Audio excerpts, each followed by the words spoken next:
live. It took a few minutes, but like I said to you before we even hit the button, everybody should know who is joining me right now. This is David Beverly, Jesus Freak Computer Geek. I really appreciate you being able to make it tonight, brother. I know you had a lot of things going on today.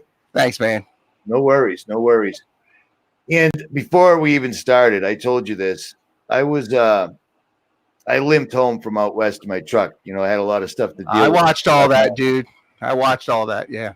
I got home yesterday. I was doing a few things. I had to pull headlights. I had to do all sorts of crap. But I threw on. I saw that you were live streaming. I'm like, nice. Sunday, I caught him. And when you were talking, it didn't even dawn on me how many people aren't even aware of the fact that trying to find out information about Bill Cooper, if people even know who he is getting next to impossible. I gave you an example before we went live right now. 𝗕𝗲𝗀𝗃𝗃, a senator, I'm almost positive it was a senator, wrote a book, a fictional book about terrorism where a guy bombed a building and his name was 𝗕𝗲𝗀𝗃𝗃. And it was available on Amazon for the longest time. I can't even find that information right now. When I saw you doing the live stream, you were talking about stuff like this right here. Hopefully I can show this. Let me see if I can. This right here is free YouTube downloader. You can download this thing, like it says, for free, and it will allow you to download anything. I download all of Corbett reports. Like he's doing a series right now coming up to 9/11 on 9/11 whistleblowers like Michael Springman. The guy, I can't recall his name off the top of my head because I have no memory because I get hit with a lot of barium, strontium, and aluminum.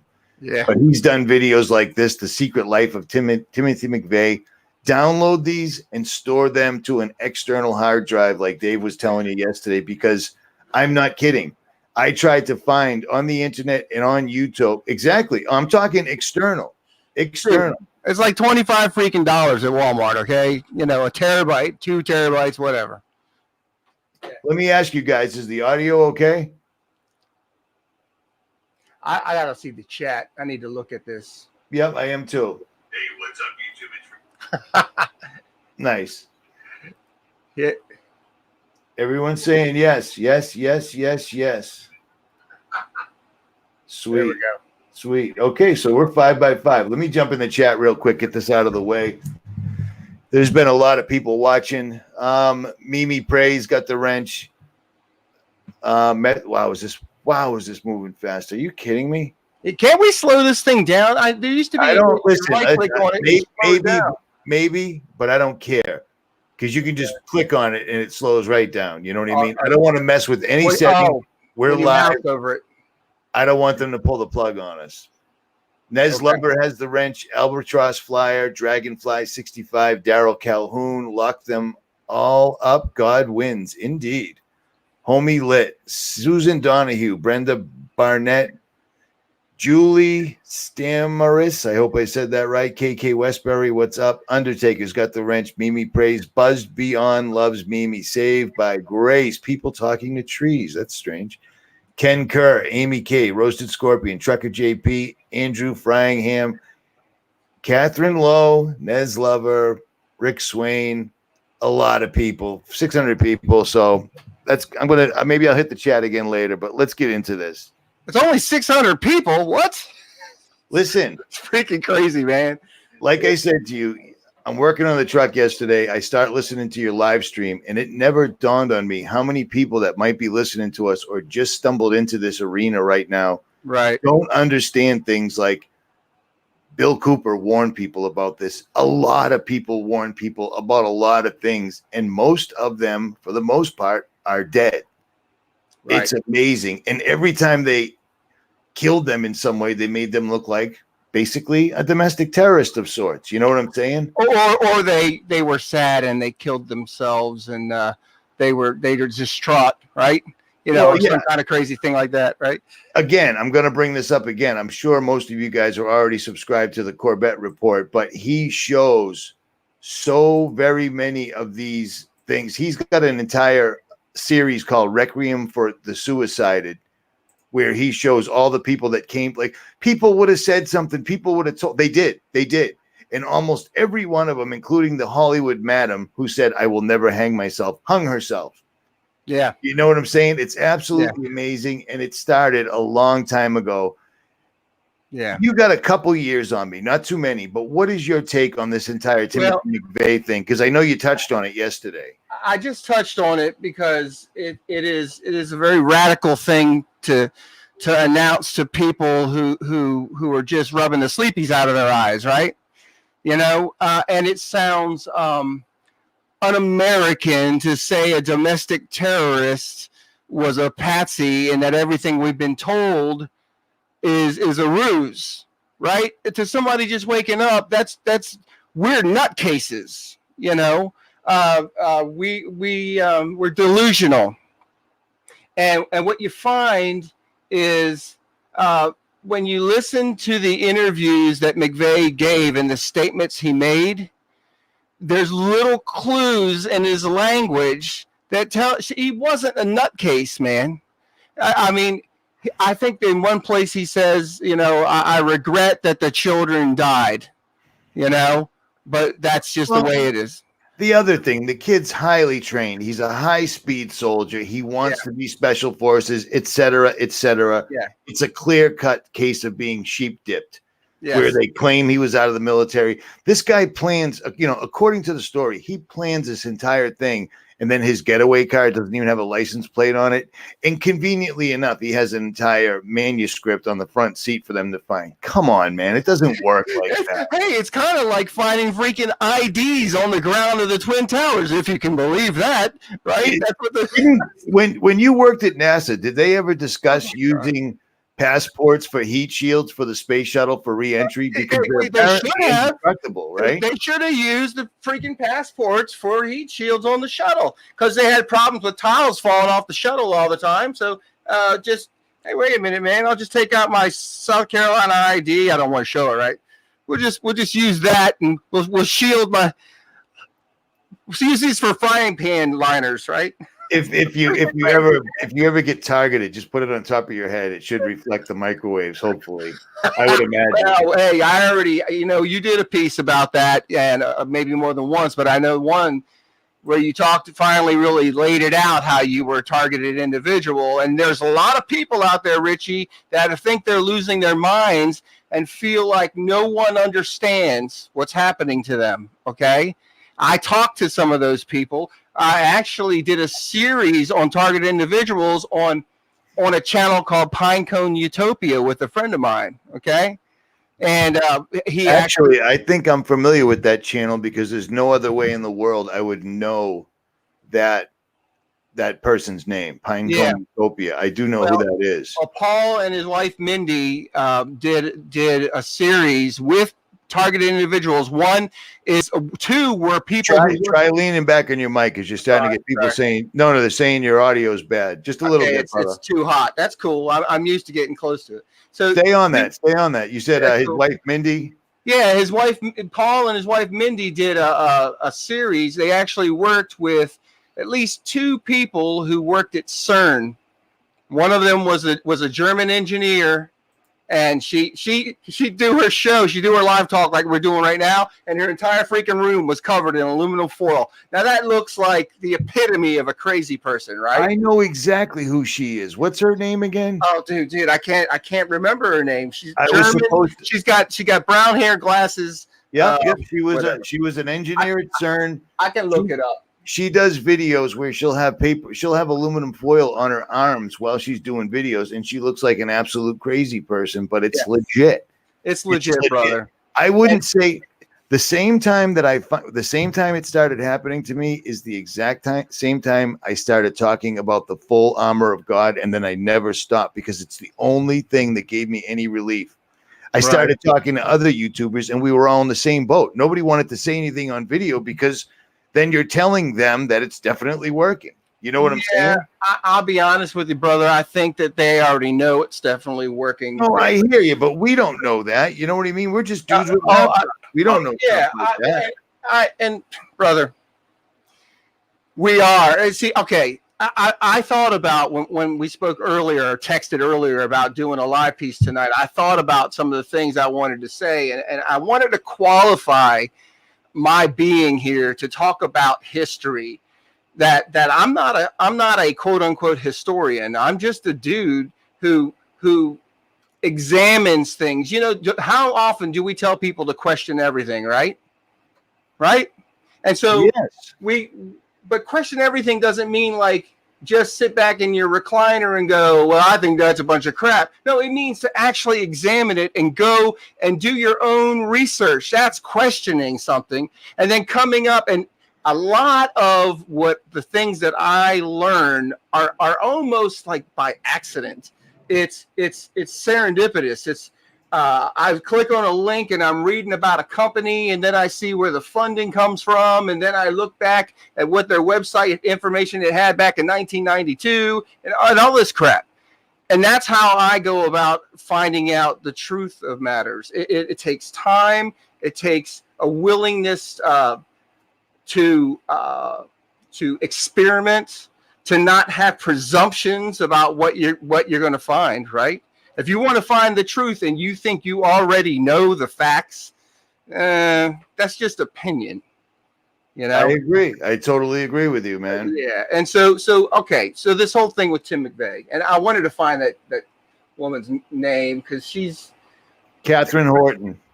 Dude, you rock, man. Because I got a picture of her. It had nothing to do with me. It had nothing. I blew her off on an interview, and the comment section found her name. I couldn't remember it. Right on, people. I've spoken to her many times. I was supposed to have her on a live stream. Listen. I think I got my privileges taken away. Well, brother, listen. The thing about her is she's such a daggone wreck. Is that all she can talk about is being targeted, and after you hear that for so long, it's like, okay, yeah, we know they're beaming electromagnetic energies at you. You have all kinds of crazy things going on in your body. Okay, we get that. You know, not to belittle the situation because I've lived it myself, dude. Me and my wife, my wife thought she was losing her mind when she started hearing voices. She would hear voices all the time. Couldn't turn it off. It would keep her up. Dave, let me ask you, how long after you guys left NASA did this occur? Or was it when you were still there? Right after. I'm shocked. I'm shocked that that's the answer. Okay, brother, listen. I look, you know, I'm a Jesus freak for real, okay? So my wife and I, we get married. I'm 40 years old at the time. She's 28. She's a little sweet hottie. I swore up and down I wouldn't date a girl in her 20s, okay? And I met her. I was enamored. We get married. We're sharing in our faith. We're big old Jesus freaks, reading the Bible all the time, church all the time, going to Bible studies all the time. We were all about what Jesus says. Okay. So we start hearing we're supposed to move south, leave your job. Both of us worked at NASA. We're supposed to leave our jobs. We don't know why, and move to south. First, we went to Tennessee. We thought, okay, maybe I'm supposed to live in Tennessee because she had lived there once before. We go there and it's like, no, the sense is, no, this ain't it. People in Tennessee kept telling us, if you want nice people, go to South Carolina. We're like, really? Okay. Because mind you, we live near Baltimore. You can't even say hi to somebody. You might get shanked. You know, you're in the streets in Baltimore. You say, what's up, man? And they just shank you. So we moved to South Carolina. It took me 2 years to get a job down here. I had to remove my pay. I had to lower my pay on my resume, take a bunch of education off my resume, take a bunch of experience till they finally bit, literally. She, meanwhile, starts feeling like she's losing her mind because she's hearing voices and she's coming under attack. I don't know what to do about it. Of course, she goes to the doctors. It's almost like the Bible story about the woman with the issue of blood. She goes to the doctors and they only made it worse, okay? They gave her all kind of freaking drugs and everything else. And I know I see B. Green 1826. She lives in Baltimore. Okay, well, don't get shanked. Anyway. That's not nice. I'm just playing, man. It's cheaper to shoot people these days, I believe. According to the media. Yes. Well, yeah, hey, wait a minute. It's not cheaper. Walmart is ending its sale of ammo today. So bullets are going to be more expensive. Well, I've talked about this before, and people don't seem to understand this. Not only does Walmart is just like their other multifaceted things. It moves into a town. It knocks out every mom and pop store, from hardware to curtains to kitchenware, appliances, electronics, et cetera, et cetera, et cetera. Everything is brought in from China. They flood the country with crap people don't need, and then it's subsidized by the government. And every one of the buildings is built just like a medium security federal prison. Oh, yeah. Conveniently enough. You know what I mean? Oh, well, you got to plan, right? You got to have your plan in place. Without a doubt. I mean, yeah. A lot of channels blew up the underground tunnels. Remember back when they shut down those Walmarts, they let everybody go with like 1 day's notice because they all had plumbing problems. Yeah. It doesn't actually work like that, you know? Yeah. I digress. Yeah, man. Well, most people don't pay attention when we hear those little blurbs on the news. We just kind of, it goes through us, most people. No doubt. Yeah, man. Guys like us, we hear that and we're like, okay, let's examine what's really taking place here. I don't know why we're wired this way. Is it we just like trouble in our lives? What? I don't know. See, I didn't know you were going to go down this one, but What's let me that, tell man? you, I was thinking about this earlier just on my own because there's so like a guy came to my house and made a delivery. He turns out he grew up in the same city as me. Who's basically a doppelganger of me, a big tattooed loudmouth type of guy. Mm-hmm. And he said, without me saying a word, he was Christian. And I'm like, okay. And he starts talking and I'm like, he said the word sheep. This is all without me giving any prompts at all. None. And then he starts talking about how Trump has dropped the unemployment rate and the wall and everything else. And I'm like, oh, it's a lost cause. Because you know what? You can't stand there and argue with the guy who's just making a delivery because for me, I need documents and computer screens to show him why Trump, like the unemployment rate, none of that stuff is actually real. They never kept, people run out their benefits. Unemployment runs out. They drop off the chart. And the numbers are great. You know what I mean? They don't tell you that this person's unemployed for life now. Well, look, a good example, a simple example about the way that the government works. When they had to cut government employment, they let all the government employees go, but then they hired contractors. I mean, They still have this, and then they probably doubled the contractor hires. I mean, this happened at NASA all the time, okay? So look, man, okay. So the whole McVeigh thing, I wasn't really... I wanted to go back a little further. Have at it. Then have at it. Because look, here's the thing. Like I said in the beginning, I'm not a historian, but I have an appreciation for the pageantry, the way everything interconnects, the way literature and music and science and the arts, all of that is totally interconnected and has brought us to this point today. Okay. Look, check this out. You got to let me read this, man. Okay. This is one of my favorite Bibles. It's an American Patriot Bible. You see that? I'm seeing it. Okay. So check it out. I even had this daggone, this is always there. I didn't just put it there for this. Okay. All this crap is in this Bible. It's marked up. It's got. Let me interject real quick. Is daggone considered a swear? It's a Christian cuss word, just like crap. I got you. Because you say it, then you swear like a sailor. You swear like a Christian sailor, man. Like a Christian sailor. Hey, my pastor would appreciate that. He was in the Navy for a long time. I'm going to tell him that. I swear like a Christian sailor. All right. So I'm going to read this, man, and check this out, okay? The title of it is If the Foundation Be Destroyed, okay? So check this out. Our dangers are of two kinds, those which affect our religion and those which affect our government.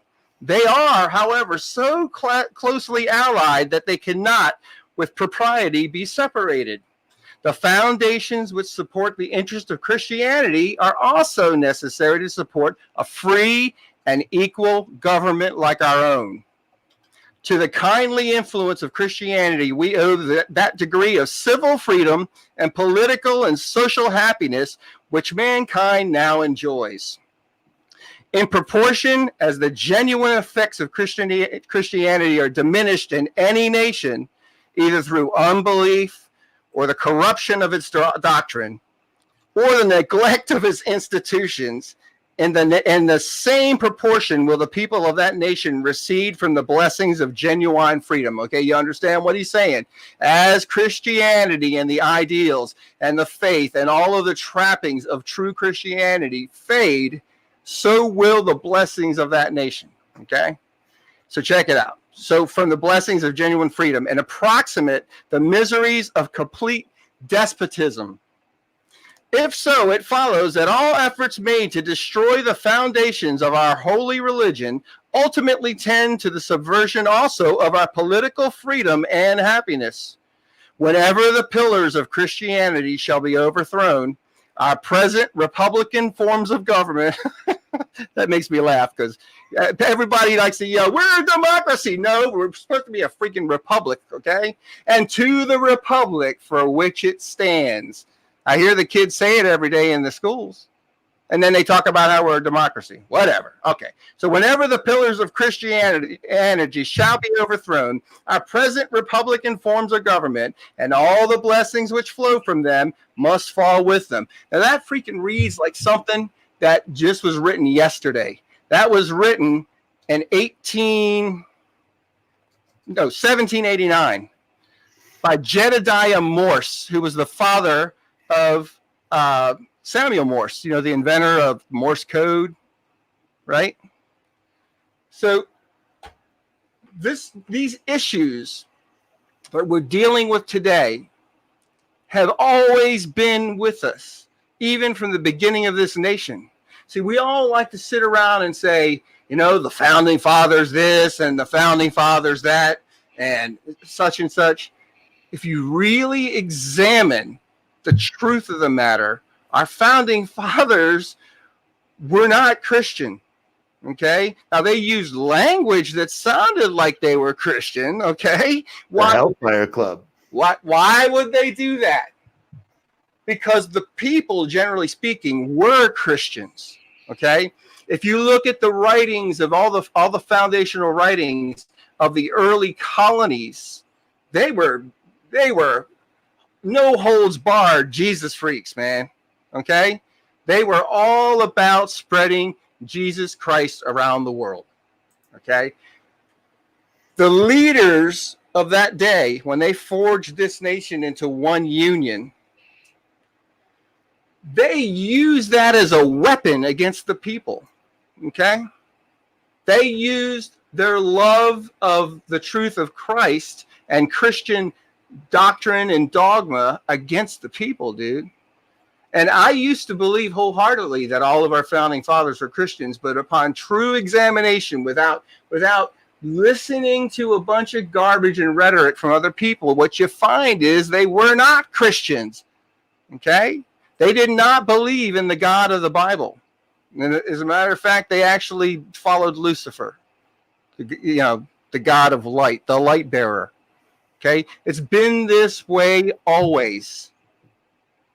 Am I making sense? You are. I'm listening, brother. So look, you got to get these truths in you so that when you're hearing stuff in the news, when you're listening to somebody riff off about how Trump's going to make the nation great again, well, it was never really freaking great in the first place. Okay? Define great, folks. Because they let us believe that we were this vestige and the pillars of freedom in the world. They let us believe that, and they use it as a weapon, okay? So that we'll send our sons off to fight wars in other nations where we don't belong, okay? Now, what I'm saying is freaking radical to a lot of people. It is, and it used to be much, much more difficult to convince Americans to send their kids off to war. Now, people are dying, no pun intended. They're dying to go to war. Listen. You know what I'm saying? It's bad, man. But even that whole idea, and I'm going to say something, it's offensive. It's offensive. Here we go. Okay, but in the Bible, you had the people taking their babies and putting it in the belly of fire in Moloch or Baal. And why? Because they they would give a bloodletting. They would feed their child to this god so they'd have a good harvest. Okay? Every war that we've sent our sons and now daughters off to, that's the same thing, dude. What happens when we send our children off to war? We get financial blessings. That's what happens. Now, what I'm saying is, we get it in a trickle down fashion. They get it straight up. But I've also compared what you just said to how all of a sudden abortion is just no big deal. It's a woman's right to choose. Well, you know what? You could also choose to protect yourself so you don't have to go through any of this beforehand. Well, you can also choose to adopt the baby out. Right. Oh, I just can't do that. I just can't do that. Wear a condom or whatever. You got to understand that these ideals, and look, I'm by the way, I gotta insert this. I'm a Navy brat, so I was in a military house my whole life, and I told my dad, I said, Vietnam was a farce. I said, the Gulf of Tonkin event never happened. This ain't according to David Beverly. This is according to McNamara's freaking words, who was the Secretary of State then, or the military. McNamara says the Gulf of Tonkin event, which is what instigated the Vietnam War. Indeed. Listen, dude. And I could show it. We don't have time right now, but it's easy to find. I've already shown it in teachings I've done. I've done them in church. We got time. If you want to, if you got proof of anything and you want to show it, we got time, brother. I can blather on for hours about nothing. Well, I don't want to take up the people's time. Look up McNamara denies that the Gulf of Tonkin event, and you'll find the video. He says it in plain words. He does. I've played that on my channel numerous times. And again, I was born at Fort Belvoir. Yeah. They showed me to my father and then sent him on a plane. He came back 2 years later. So imagine how. Well, look. I was born into conspiracy, apparently. Brother. Yes, we were. We all were. Look. I was born the March after Kennedy in November was killed. Look. You're old. Yeah. Hey, look, man, I'm not saying this to offend. Can you just clarify that you're not married to a 28-year-old? Okay, she's 42. You see how that works, people? I just told somebody you may have your math and your facts a little wrong. He's not married to a 28-year-old. He's like 60 years old. He's married to a 28-year-old. And like, no, actually, that's not accurate. I'm 55 too. I ain't 60 yet. Right? Doesn't that piss you off? If I keep talking about all this crap I'm talking about, I probably won't make 60. So I've already come to grips with it. I had a dream last night that I got shot in the head twice. Oh, brother, I bind that spirit in the name of Jesus. That ain't happening to you. So, look, not to riff off about Vietnam. It's just an easy example because a lot of us are familiar with Vietnam. We were either born in that era. I can remember the news that they used to play on TV for Vietnam. I can remember I was a kid.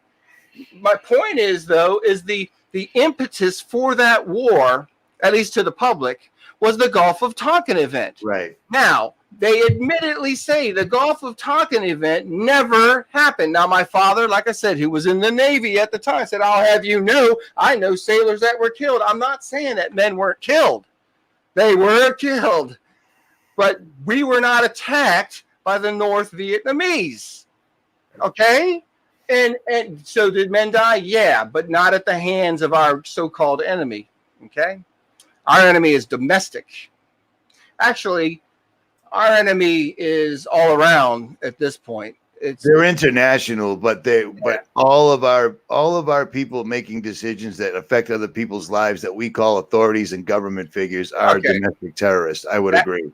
That right there, brother. Yeah. And we all swore an oath, man. We all swore an oath to protect against that, and people just don't get it. They don't get it. Well, you and I speaking out, see, there's a scripture that God says that he puts a mark on those who cry in the street for the evil that's being done. He marks those people as his, and he tells the angels to go and kill everybody else. Destroy everyone else except for those who cry in the street for the evil that's being done. That guy's question that was just up there a second ago, I guess it was a guy, I didn't catch the name. Utterly true. It's not a single man, a single person. It is a beast system, okay? that we live in that wasn't created in the past 20 years. It's always been pervasive in the entire world. It's been around since Nimrod's freaking golden head statue. Okay, since that dream. Okay, it's always been, but it's what's happening is it's rearing its ugly head, and those of us who have eyes to see and ears to hear, we're seeing. Some people are only waking up and they're going, man, things just are not right. They don't really know what the deal is yet, right? But it's always been here with us. But it's getting worse, and we were told in the scriptures that it would culminate in a great tribulation, the worst tribulation ever has been, ever will be, according to Jesus's words in Matthew 24. Okay, so look. So I read that piece from 𝗕𝗲𝗀𝘀𝘁. It sounds like a statement that totally applies to today. Okay, because it does. All right, and it was in 1789. So our nation was in the same mess then as it is today. Only now it's more polished. They've perfected their methodologies. They have access to and control of technologies that can totally mess us up remotely. Okay, we talk about being targeted individuals, right? This is crazy talk. I'm telling you the truth. If you do your research, they can remotely change our genetics. Okay, they're using CRISPR technology over microwave energies, and they can remotely modify our genetics. Okay, so look, Dave, can we get anything on paper, anything to back that up? Because that's something we've been talking about for years now. Well, I don't have it in front of me. I have information. You have to examine what they say, and it's not easy reading. Okay, it's kind of dry. Unless you're a geek like me, you're not going to be interested in reading what microwave frequency the information travels. You know what I mean? But they publish all this information. You have to put it all together, and you go, okay, wait a minute. DNA propagates from cell to cell by a low frequency communications. Okay, it uses RF. I've read that. I've read all that. You can read that. So DNA propagates that way. They know this. Okay, so then CRISPR uses a protein that exists in our body naturally. Okay, it's called Cas9. They've realized, you got to understand, this is all literally fallen angel technology. It's not. Dave, I don't know if you're aware, brother, but I've talked about this in videos before. I don't know if I knew what I was saying, but I've read what you just said in videos. Okay, and I know it's off the history subject, but people. It's all good, dude. You're on the right. Just spit it, man. People need to understand a myriad of things. Don't, man, I say this over and over again. I might as well just put it on a recording and let it loop. If you camp out on one subject and think that you've now come to the truth, you're lost. Okay, you need to understand a myriad of subjects, how they're all interconnected. I used to call it a liberal arts education, when liberal arts education really was liberal arts. It wasn't what it is today, which is like liberal arts, right? So look, speaking of liberal, this is a book people should know. See that? Okay. Well, you know that me and Anthony Patch did like 7 2-hour shows on Rules for Radicals, and how Hillary was trying to make it mainstream. I know that. Listen, all right, cool. Go ahead. I know, but remember what you said at the beginning, and these things have to be repeated. People have to hear things like 10 things before they get it. Okay. And all I was going to do, okay. This is the playbook for our leaders, right? Yeah, and I know you know this, okay? But I stood in front of this was, I don't know, I think 8 years ago. I gave a teaching in a little church of God, and I mentioned this. I wanted them to understand what our leaders really are, because they don't. They still think that Trump's going to make America great. People, you can't be at the point that Trump is, being the president of the United States, or being Do you really believe a billionaire is one of us? Come on. Dude, that's what gets me. He's one of us. Do you know how many people you have, how many lives, how many families, how many companies you have to destroy to be a billionaire, not once, but twice? And he's already shown who his allegiance is to, and it's not America. Guys, and this is not an anti-Trump diatribe. It's an anti-government. The government is designed to take over every aspect of your life. 𝗕𝗶𝘀𝘁𝗿𝘆, control of the mind. Government, by its nature, wants to penetrate into every area of your life, and we are allowing it. We have a new age of children who don't know history, who don't understand this. They don't understand this. I bookmarked it because you need to tell your kids this crap, not just you know it. Okay, I bookmarked it right here. It's 2 quotes from 2 famous names that most kids probably never hear about. When I say kids, what I mean is young people. Okay. No, you're right. You're right. Like I said, when I listened to your live stream yesterday, it didn't dawn on me that a lot of people didn't know who Bill Cooper was, what the circumstances were, how far back he was broadcasting well before YouTube using, was it shortwave radio? Yes, dude. It was freaking amazing. He was doing these shows. Well, I have a lot of swearing coming out of you today, pal. You must be really riled up. Well, I'm frustrated that I'm wondering what is it going to take. See, everybody listening to us should be out telling everyone that they encounter all of these things. And damn the torpedoes. It's a tough one. It really is. I ran into it with the delivery guy, and him and I were on the same page. He was bringing up all the right words, and then he went right into, good thing Trump's here, or we'd be effed. And I'm like, well, I think he's here to wrap it up. You know what I mean? Only put your trust in God. Do not put your trust in man. Okay, I'm paraphrasing, but the scriptures say that. Here it is. It's actually in this book. You ever heard of this guy? F.A. Hayek? I have not. The Road to Serfdom. It is not an easy read, okay? But it is a case study in exactly what the United States is doing and a warning about becoming a socialist nation, okay? And this book was, I think it was first released in 1944, okay? And here's 2 quotes, man. Listen to this. The whole of society will have become a single office and a single factory with equality of work and equality of pay. Woo! That's the dream. That's Nikolai Lenin. Yeah. I'm familiar with that quote.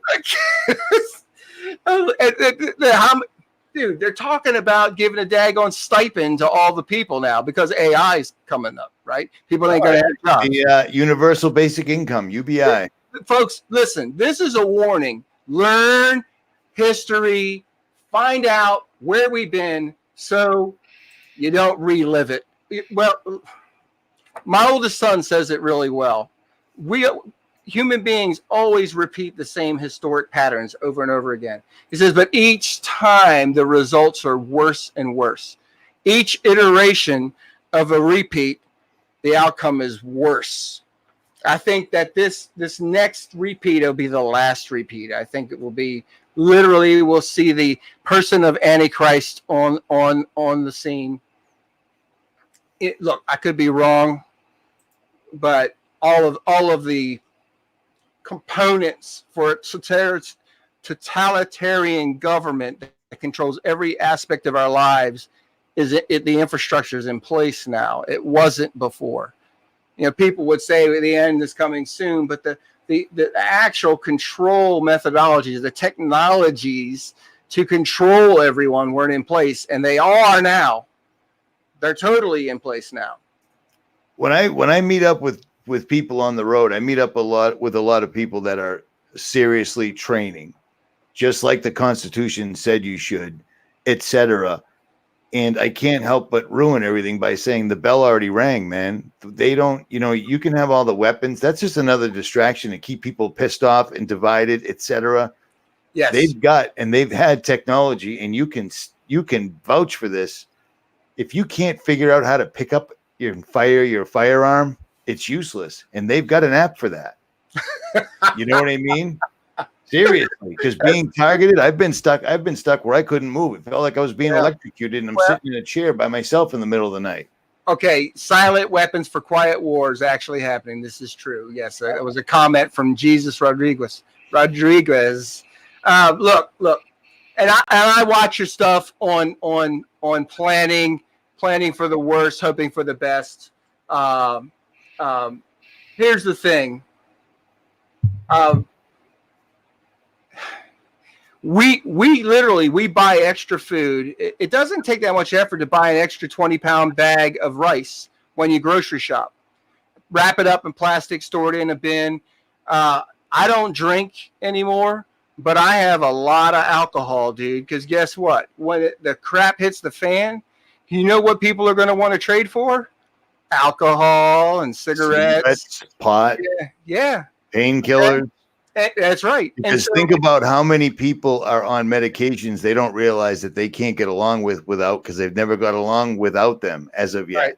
Right. You know what I mean? Brother, believe me, I know what you mean. And so look, this stuff we're saying is not so that you're freaking out. It is wise, I think, to know what's coming. Okay? If you understand history better, you understand truly history, not what freaking CNN tells you or the History Channel, and understand the ins and outs and the hows and the whys of how we got to where we're at today, and you'll understand what's about to happen. And it's not gloom and doom. There are going to be some ways that you'll be okay through it all. One of the ways you're okay, the best, here's, I always say this. Everybody is going to be slammed down hard, freaking out. But some people are going to be freaking out and totally confused and in shock. See, like I'm going to be, it's going to be rough for me, but it won't surprise me. When the crap hits the fan, I'm not going to be surprised. I've been watching it come our way for a long time. But think about all the people who are totally asleep, and they're thinking about a whole bunch of crap that doesn't matter. The Kardashians and the football score and whatever else. And all of a sudden they go, look what happens when cell phones go out. Look at the craziness. Look what happens when power goes out somewhere. Imagine, because this is another thing people don't understand. These events, weather events and power outages and all that, this stuff is all controlled. It's contrived.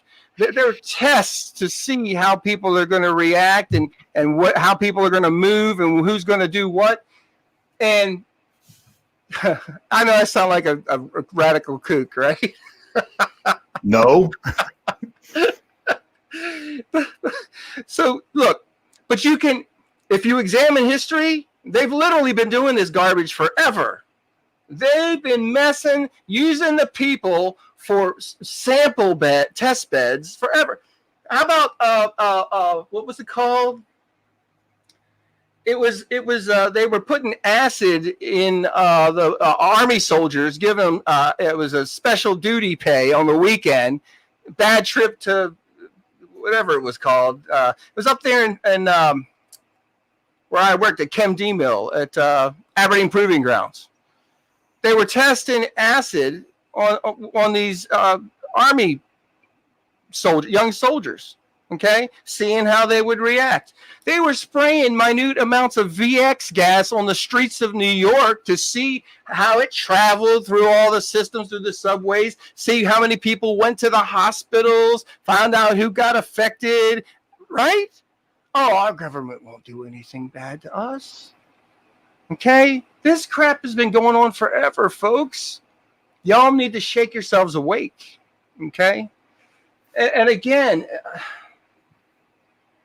I just look at like Matthew 24 when Jesus is telling them they're going to put you in prison, they're going to give you up, they're going to kill you, they're going to do all this bad stuff to you. You don't worry about what to say because the Holy Spirit will tell you what to say. This is in Matthew 24. I'm paraphrasing. Jesus said, "Look, when their time comes, you'll remember that I told you first. Don't worry, because I've overcome the world." So we're telling you first. You heard it. If you never heard this before, you're hearing it now. That get your house in order. Don't worry, but just know that a really bad storm is coming, folks. And history shows us that they've been planning this for a long time. Well, why? Why would people spend their whole lives, maybe never even see the outcome? Because the enemy that's actually instigating this garbage is literally Satan. Okay? It's demonic. What? You want to say something? You know what's funny? What? The amazing effect that social media has. For instance, while you're talking, I'm watching this chat. I like this little thing where you can click and people's comments are highlighted. I like that. That's nice and interactive. Yeah. But somebody, and I don't know who it is, said, "Oh my God, it's Richie's birthday." And 7,000 people have said happy birthday, even though my birthday is in November and always has been. It's been in November my entire life. No, Richie, but it really did blow up here. No, man, it's a quantum effect. Your birthday is really now, man. It was never in November. I'm not mocking Mandela effect because I know that crap is real too. More crap. Oh, I'm not. I tried to debunk it and I was completely and totally wrong because when I found out that the tank man never got ran over by the tank, he simply walked on top of the tank. You see, the Chinese military didn't send out the military and tanks to appease the people. They went out there to stop them, and that's what they did. Yes. And then when JFK's car turned into a 6-seater, even though at the museum it's still a 4-seater. And then when Black Tom was the second biggest attack on America that no one ever heard of until another dude from Boston started quacking about it. Brian. Yes, I know. Or never heard of it in my life. Ed McMahon never showed up at anybody's door with big cardboard checks, except for Ed does a rap on how he wants to go back to the houses because he's broke to get his checks. See, these are big, giant ones. The ones that people like, a candy bar wrapper, all that stuff. That doesn't matter to me because the big ones are still the ones that are irrefutable. Yes. The tank ran over the guy because the news wasn't like they are now. They were like, this is very graphic. Put all your children in the closet. You know what I mean? Cover your eyes, and this is going to be horrible. It turned him into a puddle and paste. And now in this new reality, he jumps up on top of it, I think with an iPhone bag in his pocket. Maybe he dances and pulls out a top hat. Right? And the Chinese military is accepting and loving and caring. They're like, oh, never mind. We won't do our job. Well, look. Okay. Well, we could go all over the place with this stuff. So if you got anything out of that, the quantum effect is real. What it really is semi up for grabs still, okay? Okay, because there's some talk now. Well, listen, a lot of so-called experts have weighed in on this, and I know for a fact that you don't necessarily agree. Tell us what your thoughts are, because in the scheme of things, not many of us can say that ourselves and our wives both worked at NASA for over 12 years. In this day and age, that carries weight. So what do you think it is? It's funny, it carries weight, and it does. Here's what's cool about NASA is there are a lot of great minds at NASA. Without a doubt. It's a mind soak, but all those minds are mostly deceived because, again, they're just like our founding fathers used the faith of the people to trick them into giving up their freedoms by creating one union, one nation under God, indivisible. Yeah, okay. They didn't want to do that at first. Everybody, y'all, maybe you don't remember history. They did not want to because they were afraid a centralized government would have too much power. Really? I can't imagine that happen. So anyway, look. It's funny, though, NASA, saying that you worked at NASA carries some weight, but we all know that NASA at large is full of crap. they'll get on and tell you about 12 newly discovered planets because they saw some lights blink out in the vastness of space. We know it's a planet because the light blinked. And then they'll start off, and these are astrophysicists, which isn't a real thing, but it's a job. Astrophysicists or theoretical astrophysicists? Yeah. No, it's one and the same. It doesn't matter. Right. So they're astrophysicists get on the television, get on the camera, and start saying, and planet number 3, you can imagine, could have water. And I could imagine it has flying turds in the atmosphere too. I mean, it's like they pull this, they play this whole thing on our psyche. They do it over and over again. Imagine, if you will. Okay. And now then they start taking it from imagine to now, because I'm a scientist and I'm telling you the imagining is now scientific truth. Okay. Same thing as evolution. All right. So look, NASA. I don't disagree with some of the things that Anthony Patch has said about quantum pollution. That's a good term for what's taken place from CERN. I hear you, but the reason him and I went our separate ways is he couldn't let go of the fact that everything he was reading was from white papers from them released for people like him to read. It's like, dude, you think they're lying about the entire thing? But when they put out the white paper, it's like, yeah, this is all legit. We're really trying to recreate the Big Bang. Everything's cool, man. No worries. All right. So allow me. I'm going to try and speak something coherent that is multi-tiered, multifaceted, and I haven't put it down on paper yet. But I've given it a lot of thought. I've prayerfully considered this. And you understand, to me, the beginning of wisdom is fear of the Lord. So my knowledge and understanding starts with, what does God say? Okay. And literally prayerfully considering, and I'll help. I live in SCP. I need to be. No. That wasn't for you. I didn't think that would distract you. I didn't think you could see that.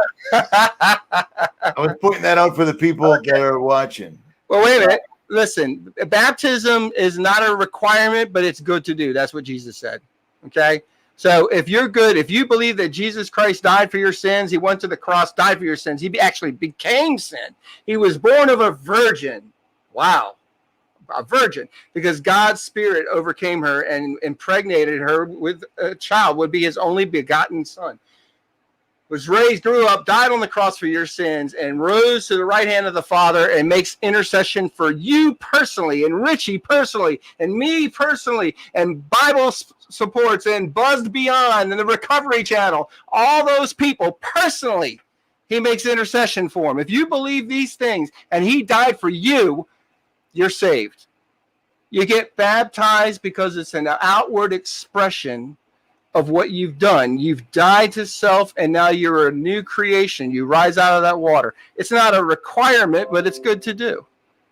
Okay, so it's okay. It's all good. But go find yourself a little church and tell them you want to get baptized. It'd be cool. That's exactly what I did, because when I first got saved, I struggled with the same thing. No one said what you just said, so I ended up finding a little church in Florida, and I did the whole 9 yards. But yeah, I was also told by people that knew exactly what you just said. So I like that. I like that. Saved by grace, dude. Yeah. Yeah, that's cool. So you just found yourself a church. They all clapped and got in there for you, right? You know what's crazy? You want what a trip is? Some girl, some down south country girl, she could be watching right now. You know, everybody takes each other's hands, and I'm not really digging this. I don't even know these people. I'm embarrassed to be in this little. I mean, this was like a little white schoolhouse. Yeah. She took my hand. She burst into tears and said, "You are a messenger," and I freaked out. Woo! Yeah. No, I wasn't happy. I'm like, this lady, this is like witchcraft or something. I didn't. No, dude, she was prophesying. Whatever. It freaked me out. People back home don't do that. No, brother. Listen, they do where I come from. I've been saying that about you. How many times do I put a message on your channel? Yeah. Okay. It's not to puff you up, dude. Sorry, you got a burden. Welcome to the family of God, okay? So it doesn't mean your life's going to be all a daggone bowl of cherries and, lollipops and and such, and free vape juice. But Yeah. So look. Okay, NASA. I Okay. cannot. I would have been willing to bet money you would have forgot your train of thought and you didn't. So have at it. Unbelievable. Well done, man. I can Hey, anybody who says that men can't multitask is full of it. Hey, real quick, I can't believe someone's actually saying, Richie, why are you wearing all the purple? My hat is black. The wall behind me is yellow. That is brown. Purple rain, I don't know what to tell you. Listen, Richie is Prince reincarnate. That's funny because I was just singing Prince today. And yes, I can't hit the high notes, but I tried. Purple rain. Anyway. I saw Purple Rain back in the 80s on Washington Street in Boston with Ronald Johnson. He's dead now, but yeah. It happens. So look, man. Okay. I like the term quantum pollution because it makes sense. But okay, going back to starting with the fear of the Lord, understanding that God is, and he's a rewarder of those who diligently seek him. That's scripture. Okay. All right. So God in the beginning said, let there be light. That was the first thing he said. Let there be light. So when we see that or hear that spoken, we think light, like the light bulb, light. You know, understand that everything is made up of the same energy, light included, and it's all the same. It's all the same. All the spectrum, what we call the electromagnetic spectrum, light, our visible light that we see with our eyes is within that spectrum, but it's all literally light. Okay? And what they call waves. Okay? It's not particles, it's waves, potentiality. Okay? But in the scripture, it says, in the English, it says, let there be light. Right? So CERN is a big old giant electromagnet. Now there's other particle accelerators other than CERN. Okay. I've listed. It's amazing how many there are. Hundreds. There's one right here in Tennessee near 𝗕𝗏𝗀𝗀𝗀𝗃. Okay. And that explains a lot. He actually was live just before you and I started, and I was tempted to just play their live show while you and I started talking and playing it over the mic. That would have sounded phenomenal. That would have been funny that we could be like, hey man, say hi to Richie's audience. Anyway, so look, these guys, they're giant electromagnetic field generators, like profound. And what people don't understand that magnetism, electricity, light, all of these things are the same thing. They're of the same ilk.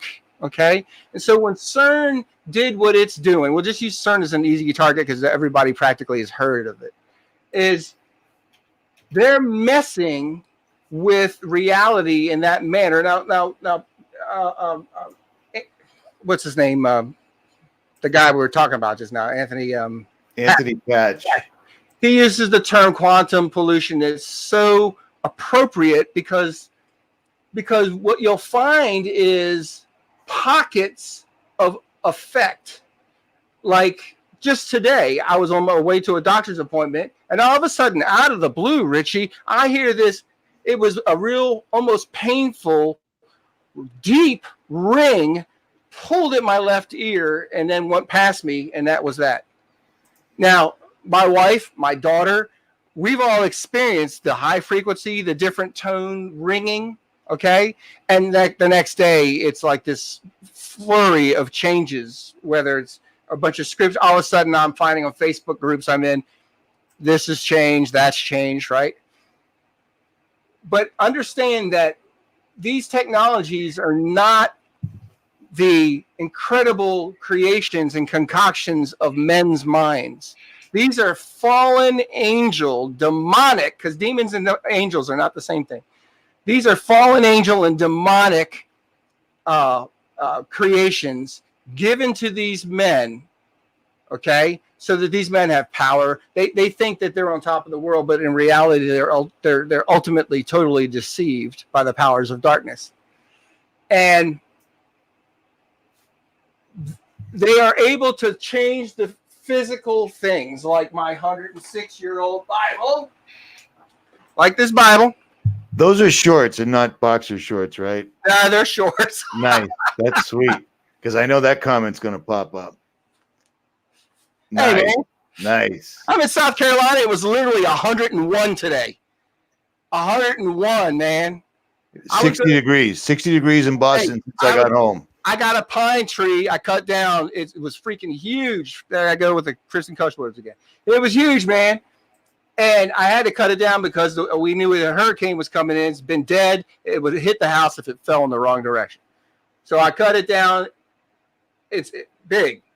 I mean, I got the biggest chainsaw I got is 18 inches and a lot of cuts. Okay. And I ain't as strong as I used to be. So I got to cut it up into smaller pieces to carry it off. You know, anyway. So look, yes, time is speeding up. We need to talk about that too. Let me finish this one thought. Have at it, because I can't deny that. Okay, take a note on that. Make sure. All right.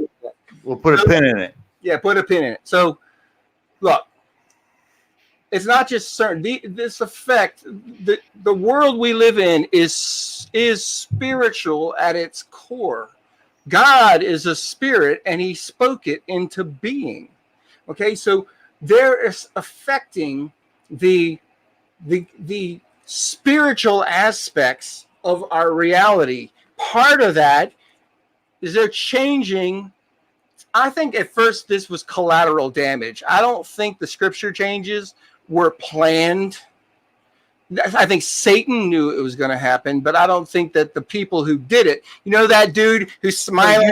You think the people that you think that the changes that happened, the people that were somehow involved or used as tools, absolutely, were aware they were going to change this? No, they knew that they were going to cause an effect, but they didn't know the collateral damage. So wait, you know that dude, he's a scientist. You can still find his name. I forget his name. He's in that daggone dancing video. I'm so happy, right? And he's there. He's got the sign on. Can you sing that again, just a little bit? I'm so happy. A little levity, people. Hey man, you're gonna get that from me, brother. I'm gonna tell you, hey man, it's the end of the world. I've never listened to somebody saying such grim, true news and then laugh his ass off. You know what I mean? Here's why. Because it cracks me up that people will be stupid enough to shake their fist at God. I don't get it. So have at it, folks. Have at it. Good luck with that. Shake your fist at God. Give him a finger if you want to. Good luck with that. And that's what they're doing, by the way, because in the scripture it says they'll think to change my times and laws. Guess what they're doing? Changing times and laws, physical laws, and time is speeding up. By the way, the scripture also says, it says that it's going to be such a bad time in the end times. I see that. It's such a bad time in the end times that if God did not shorten the days, that no flesh would make it. Okay. I noticed years ago that the days were shorter. Time was shorter. Okay. And I would tell my wife, and look, I'll tell you what, she's always known, like, God will speak to me mid-sentence, and I'll go, whoa, the Holy Spirit just said this, and it totally comes true. I mean, that's nothing about me. It's what God says, right? And so when I first told her about chemtrails, when I first told my wife that they were spraying lines across the sky, I don't know, this was like 12, 15 years ago. She thought I was losing my mind until she went outside and looked up at the sky. And so now pretty much I could tell her anything. She knows, yeah, it's real. So look, so the quantum effect thing, they are able to affect physical things. It's almost a no-brainer, okay? Nobody's going back in time, dude. Nobody's going back in time. Look, I agree with that. I've heard you say that a few times now. I agree with that. We need to get our brains around this so that we're not deceived when we see their magic. Dave, the thing is I agree with it, but I can't explain why I agree with it. I just feel that that's not happening. It's not. Look, What's happening is our records are being modified. And our records could be anything. Our records can be a solid material thing because they're able to change the ink in the paper. And then when you go and you research it online and you find, whoa, it always said that 200 years ago. Well, that's just a digital record. It's a piece of cake for AI to edit a digital record. I mean, it's nothing. That includes making up historic videos. I've done pieces on that, dude. You've probably seen them. I hope you have. I have indeed. And I know people go, oh, no, that's people. They're telling us in bits and pieces that they're able to do this. When I say they, it's not a bunch of people in a room going, I'm going to make this edit. They're not doing that. It's a daggone algorithm. Okay? It's an algorithm. What? You laughing at me or you laughing at me? No. Yes, of course I'm laughing at you. You're hilarious. You're hilariously sobering. So look, it's not a bunch of people. It's AI. And this is another thing it stresses me out because people are very linear in their thinking. Humans are like that. Those of us who don't think linearly are probably not normal. You know the word they have for that? It's called paranoid. Paranoid actually is not a negative term. It means that you see a multitude of things all at once. That's what it means. Okay? You're aware of a lot of things at once. So, look,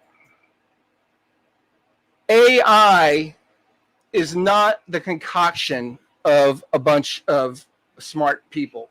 Again, that is also a demonic technology. Okay? I wrote a newspaper. I'm always amazed when they publish this stuff in the paper. I wrote a newspaper called A Demonic Divination Device for Every Home. Because last year they announced that they had a quantum chip. It was only like a 47 qubit chip for Intel platform computers. Okay? That's a divination device. It's a interdimensional device. When we say interdimensional, might as well say demonic realm. Okay? Because is it all demonic? In your opinion, do you think? Well, no. Okay. Let me. The veil God put between us and the spiritual realm. Is it the next dimension that's all demonic, and then the next one's all angelic? No, that was to protect us from ourselves. Because remember, I can see how that would happen. Yeah, God kicked us out of Eden. Or what? Did he kick them off to another planet? No, he sent them out of Eden, and it says in the scripture that an angel with a flaming sword was set at the gate to keep mankind from going in. Okay? So look, I lost my place now. So look, in the scripture, it says that mankind was put on the earth, kicked out of Eden. There's still that flaming angel sword going on. Eden is still here on earth. It's in the spirit realm. The demonic live in the spirit realm. So do the angels. Okay? The angels who speak for God and the angels who speak against God. Okay? They're all angels still. All right. So what's happening is they're affecting physical change because that is if you're a Christian, especially, you believe in spiritual things. An axe floated out of the water, an iron axe head floated out of the water. People sat at a lake, at a little body of water called Beautiful, or the Gate Beautiful, and an angel. It says in the scripture, an angel came down, stirred the water, and the first person to get in the water gets healed. Now, if you're a Christian, you say you believe that. But then when you tell them that through technology that men have been given by the demonic and fallen angels, they're able to change the words on this ink and paper, they tell you you're nuts. Okay? And so that is taking place. Nobody's going back in time. They're changing the digital records that we use for history. They're changing all the physical records, but it's not perfect, okay? Because they ain't God, dude. Okay, so that's why we get this thing called residue, right? Where you'll find a piece that somehow got through. Is, wait a minute, here's this piece that still shows the way I originally remember it. That's how it works. They're not perfect at what they're doing. Okay. The outcome, though, to me, you know what the Hegelian dialectic is, right? Indeed, indeed. Okay. I liked how you broke it down yesterday too. Okay, so people don't always understand because it sounds like a fanciful word. A guy named Hegel. Antithesis, synthesis, right? That's right. That's right. Yeah. So yeah, thesis. I got this idea. Antithesis, antithesis, the opposite of that, and then we synthesize it. Or problem, reaction, solution. Okay. So Hegel was a philosopher, came up with this idea. It's used over and over and over again as a weapon against us. We fall for it every time. Every time. Every time. It's amazing. They use it from sports teams to soda pop, to politics, to everything. And it works for the team. Everything. The whole gun thing. Let's cause a problem. Let's give a bunch of weapons to some criminals, have them kill a whole lot of people and let the people freak out, and then tell the people, well, we can fix that. And they only wait to freak out till a federal agent gets killed with a gun that a federal agent gave to a criminal. And then you try to research that. You type in Fast and Furious, which should be something in the history books, and all you find is race cars and bald guys. That's when I typed Fast and Furious. That's what I found. Yes. That's what I was saying yesterday, dude. They are effectively and quickly removing all information. Everything is mainstream media now. Yes. Look, again, y'all need to come to understand history, but not the way that you were taught in schools. These little minor trivial details that have no real meaning. You need to understand what our money really is, what the Federal Reserve really is, how our money really works. That our system is a system that's so upside down and inside out. It's based on debt, the transference of debt. There's no value in our money, people.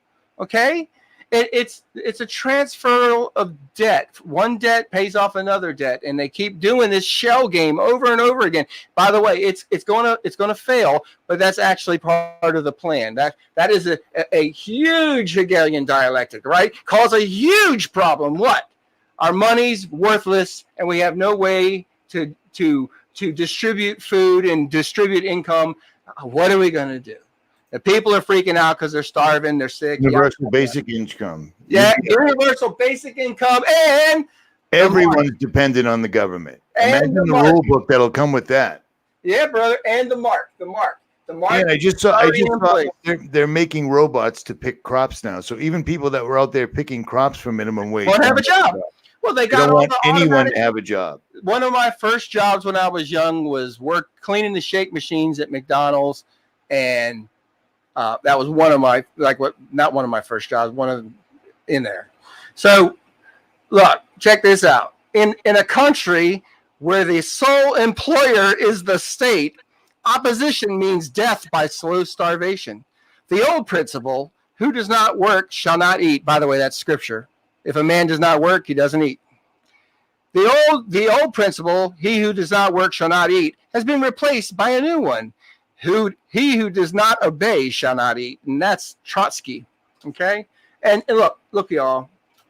So if you hear the term, that's another thing. Sustainable economy. Sustainable anything. Anything sustainable. That is a marker for death, folks. It doesn't mean that's our enemies use language as a weapon against us. They allow us to believe it means one thing while they're winking at each other and it means another. And y'all need to get to, you need to study, you need to look these things up, find out what they really mean, what the real intent of our leaders are. Okay? The real intent of our leaders is probably, as corny as it sounds, it's really laid out in the Georgia Guidestones. I mean, it's so stupid because we went and visited the Georgia Guidestones, and because it's about an hour or so drive from where I live. I've been a couple times. I got video, and it's so impotent. such a strange place with just one telephone pole, with just one camera, surrounded by holly, surrounded by buildings shaped like pyramids. Yeah, but it's impotent though. When you get there, you expect this massive, impressive, edifice of grand power, and it's like it reminds me of the scripture when it talks about when Satan is finally revealed and everybody walks by and goes, "Is this the one that caused all the trouble?" He's like a little short dude with a chip on his shoulder. You know what I mean? And that's what I got when I went and saw the Georgia Guidestones, is that I was utterly unimpressed. But the intent of the words on that monument, you could call it that, is exactly what their plans are. And it is to reduce the human population to a fraction of what we're told. By the way, how do you know there's 7 billion people in the world? Because that's what you were told. Okay. Most people, this is another thing that really cracks me up. We believe what we're told. Okay. We hear it over and over again. That's part of the problem. If you're a parent, you're a mom and dad, a normal family, a male dad and a female mom. No offense to anybody who might not be in that situation. And you have a child, and most families like that have one child these days. You are reducing the population. Because when the two of you die, you've now reduced by 50%. Okay? You just reduced the population. And so they've been encouraging the environment, the economy, the way we have to live has been encouraging. Without words, they have encouraged us to have smaller families, right? And population has been reducing for at least one generation, if not two. But they'll tell us that we're overpopulated. My wife, she's not as vocal as I am, but we'll drive around and it's nothing but rolling hills, rolled up straw for the cattle, miles and miles. It's 11 miles to the freeway, and it's nothing but farmland from my house to there. Okay.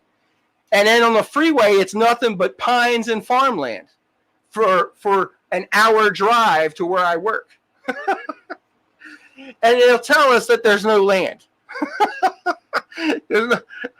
I see that all the time, especially out west. And I know some of it's inhospitable, but we have a way of terraforming everything to make everything work. You know what I mean? Oh yeah, but the other thing is, I never thought in my lifetime I would see such an enormous rise in the LGBTQ bacon double cheeseburger 12:15 movement in my life. You know what I mean? And that's another way to do population. Okay, well listen, brother, then that's another thing we got to understand. You just nailed it there. A lot of people believe that all of these social movements are organic, meaning that people got together and went, "Oh, we need to change this." And then all of a sudden it grew and it became this force. I got to tell you, that's not the case. A good example is our ideas about the hippie movement of the 60s and 70s. That was so not organic, but people believe it to be, that it was a organic social movement of peace and love. It was a concoction of the CIA and an agency, it's not a United States agency, but a group called the Tavistock Institute. Look it up, Tavistock Institute. And they created that whole social movement. Okay. This cracks me up, man. People don't believe that Tavistock had a huge hand in the Beatles, all sorts of music that changed everything. Yes. Because music, I mean, you were a musician, you still are. Brother. It's amazing how people will idolize, follow, and emulate musicians. In the Tavistock was one of the first places to actually use that or weaponize it. You know what I'm saying? This is what we don't understand, is that and the funny thing now is it's been perfected so well. I remember when I was still working at NASA and I would go to an Indian reservation in Pine Ridge. Okay. Yeah. And I lived near Baltimore. I lived in near Annapolis, okay, a metropolitan area. That's right there, D.C., Baltimore, metropolis. I go out. You know what the Black Hills are like, dude. I do. You know what the Badlands. Badlands look like another planet. It's impressive. You know, you stand there on the edge and look out. Okay, so I'm out there and I'm looking at these Native American kids, a bunch of Lakota kids, teenagers. They look exactly like the kids in Baltimore. Now, how is that? Okay, because they perfected their methodology. So they literally control society. They control what we think of every social movement, any fashion, anything. Look, the latest thing is the daggone meatless hamburgers and plant-based meat and plant-based dairy. Okay. You really believe that its strength is being moved by a small group of a social movement, a grassroots movement? Because it's not. It's being pushed into society by groups like Tavistock. No, without a doubt, because the actual people they're too small. The percentage is tiny. Yeah. The percentage of Christians is much larger. I do have to admit that they can organize. They do show up to protest. Apparently, while I was gone, there was a straight pride parade in Boston. Wow. And about 150 angry, very well-dressed and manicured men and women got arrested. So, and these are Christians? These are Christians? Wow. Interesting. Yep. That's fascinating. I'd like to have seen that. It's probably on video somewhere, right? It's got to be. I'll find it. I forgot all about it. The delivery guy told me about it this morning. You're not in the video, right? You didn't make the news that day or something. I wasn't there, man. I wasn't there. So look, the whole quantum thing, that just to finalize that the effect is real. What it really is, no one went back in time. History, the actual history has not been changed. Okay? Now, here's where it gets really dicey though, dude. My father, who was a young sailor when Kennedy was killed, I asked him, said, Dad, what do you in your mind's eye, who do you remember was in the car that day when Kennedy was killed? My father rattled off 6 people, dude. Okay? It boggled my mind. They're able to insert memories into our mind. I literally wrote a column about this, I think in 2014. Please tell me you have a paper copy of it still, do you? I have it online as a PDF, and it was a newspaper column I published. Dave, send me that link. I want to publish that if you don't mind. Yeah, please. Because he didn't only work at NASA. He's not just a handsome young fellow with a 28-year-old wife, a 12-year-old wife. None of that's accurate. That's all a joke. Before anybody runs over and hits publish, it's not a video. He also wrote for the newspapers, and you were writing stuff much like Bill Cooper before most people were even talking about it. Am I wrong? Yes, you're correct in a sense. Bill Cooper was profound. I would say he was ahead of his time, but actually on so many things. He was talking about the mass shootings. He was talking about how it was going to be done, and it's happening. Well, you know, Alex Jones out there people hate you. You talked about this in your live stream. Yeah, people hated when I was making videos 2 years ago saying, dude, Alex Jones isn't what you think he is. He's not flipped. He was put here. He got into Bohemian Grove for a reason. Mm-hmm. A channel called 𝗕𝗃 found it. I snuck into the Bohemian Grove and they don't know I'm here. Secret Service. I fooled them all. Except one of the bartenders says, hey, Alex, can I get you anything else? And somebody caught it on video. No How way. did you bum rush the place, but they knew your name? And then you sat there. They wanted people to see the Bohemian Grove. They love people seeing the rituals. Well, they did his job, and on his exit, he's trying to convince everybody that he suffers from psychosis, and if you listen to him, so did you. It happens. What's the term where we comply with something where it's complicit? See, the way evil works is if you don't reject something, you accept it. And so for him to go, whether they allow him in there or not is almost immaterial. The fact that they allowed that ceremony to be published so the general public could always go there and look at it and see what they really are, and then just say, oh, it doesn't matter. Well, now you're complicit. Okay? It's the same thing as if they were really murdering little babies there, and you went, well, that's our leaders, and that's what they got to do. You're now complicit, dude. You're now a part of it because you accept it. You don't reject it. You don't speak out against it. Again, it's just like the scripture. God puts a mark on those who cry in the streets about the evil that's being done. He puts a mark that says they're his. That's what that mark means from God. Okay? And so, look. So there's still the whole thing. And I'll tell you what, True Stream Media has done a lot of great work on this about mind control. Okay? Now, look. They have been able to insert thoughts into our minds for at least a decade, but I'm starting to suspect that these technologies have been around since the 1920s, at least World War II, okay?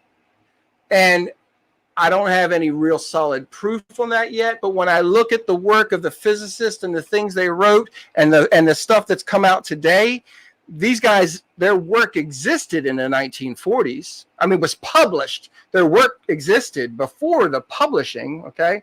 And so you understand, right? When they publish stuff, the job's already been done, right? They publish to tell the public, hey, Eureka, we found it. So I think they really said Eureka? I don't think they said Eureka. But anyway, but I digress.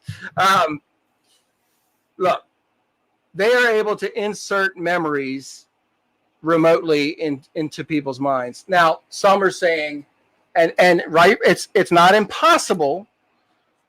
I doubt it's.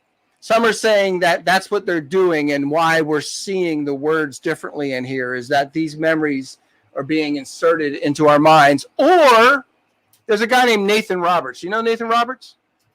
I don't think so. Okay, he's written a book called The If Doctrine. I was a good host, I'd say, oh, yes, Nathan, me and him go back a long way. No, I don't know who it is. Okay, so look, Nathan is kind of a leading authority on biblical cosmology. He's written a book called The Doctrine of the Shape of the Earth. It's published. Oh, I do. Yeah. I might have his book.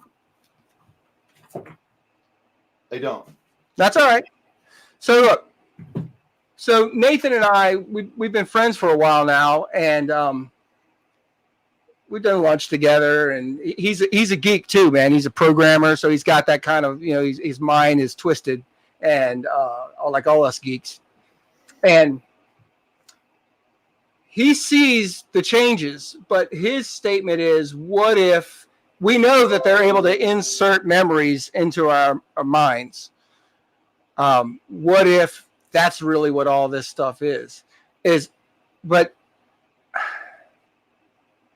I think. Well, how did they change? Well, how about this? Well, it's a multitude of punches. How did they put the word planets in this book when I bought this book to prove that it didn't have planets, and now it does, dude?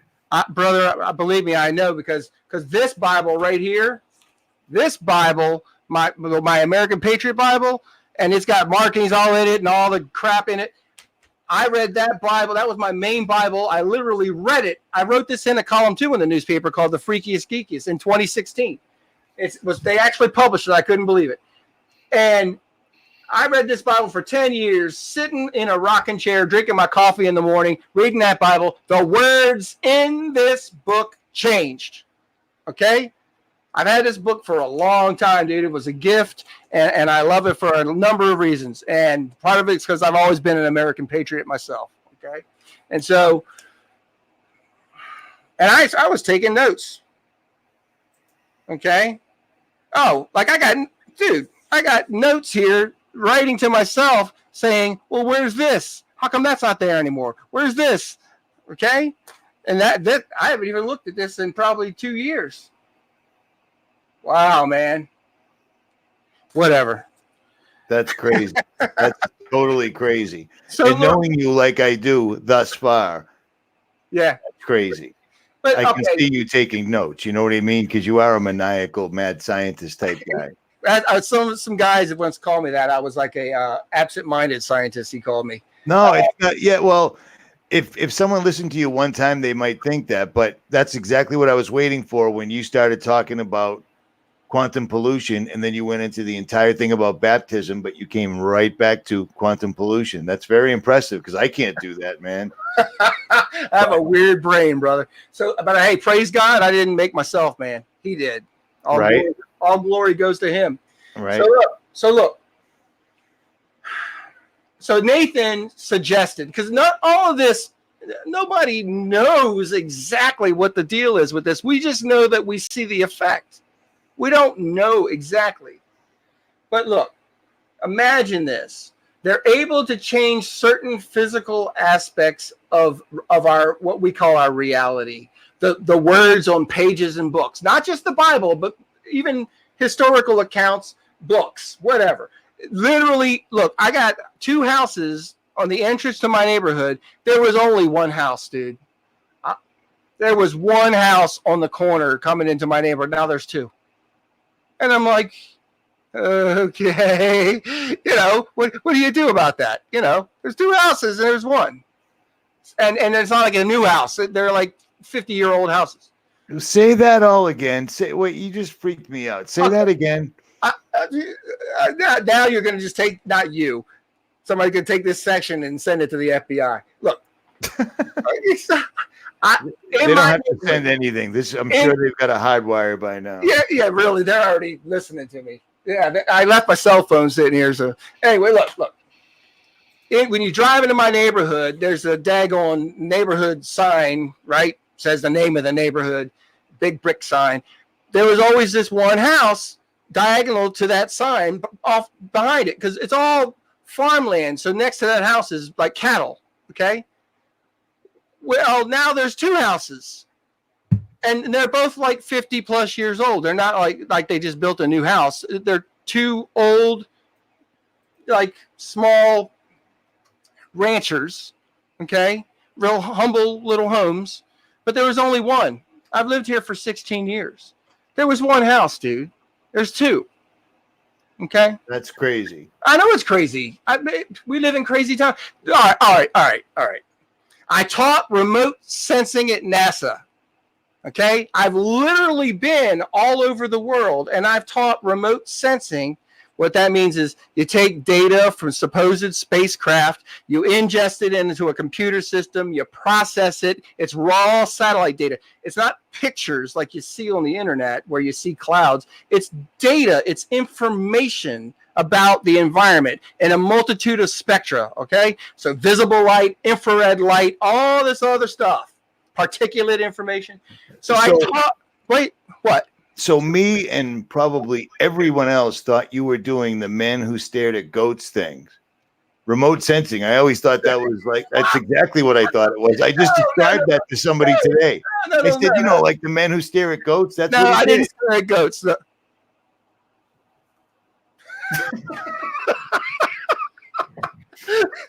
That's all I'm going to do to you from now on. Unbelievable. Just not wearing my shades, and then there'll be more accusations. No, remote sensing. Listen. So you take the raw data from supposed satellites. By the way, the Earth's flat. There's satellites. They're not in space. That's a whole nother story. So, well, real quick, Crow 777's got UFO, quote unquote UFO videos going in front of the moon. I looked at the videos over and over again, and all I can see is a small, what I would imagine is a satellite hanging from 2 military high altitude balloons that you can still get on eBay for $200. He's got perfect shots of them. They're calling them UFOs. Well, UFO. They do have balloons up there. They must. UFO just means unidentified flying object. No, I'm hip. And so look. By the way, it comes back to that whole thing I said about electromagnetism. Electricity and magnetism are so practically related. They're the same thing. And light, all of that, a part of our spectrum of energy, is all the same thing. And so there isn't no such thing as space, but they're able to hang what we call spacecraft in an electromagnetic field in the upper atmosphere. Okay. I mean, way upper, like stratospheric level. Okay. They're able to find what I call a Lagrange point, a sweet spot, an electromagnetic sweet spot, and they can park a device there and it just sits there, dude. Now, they're also able to leverage the fact that those electromagnetic fields are in flux. They're always moving. Okay. And so they can ride, it's like riding a wave. They can ride that field. And so you'll see objects flying. Piece of cake. For real. It makes sense. Let me ask you this. Someone just said he's bouncing around. He's covering a lot of topics, but he's coming right back around to him. So maybe you just popped in. I'm not sure. So I know I bounce around. This is why I lose people when I'm just talking to them, because I'll start blurting out scripture from 3 different books in the Bible.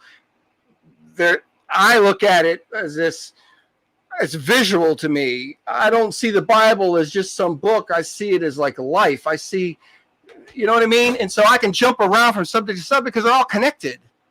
So no, I'm hip. You're good, dude. It was one person. I'm just answering her. No. I'm not. 600 comments go by. One's no good, and I get mad. So no. And I keep interjecting. So there's that. Okay, where was I? Oh, with the remote sensing. Remote there it is. Sensing. And it's not.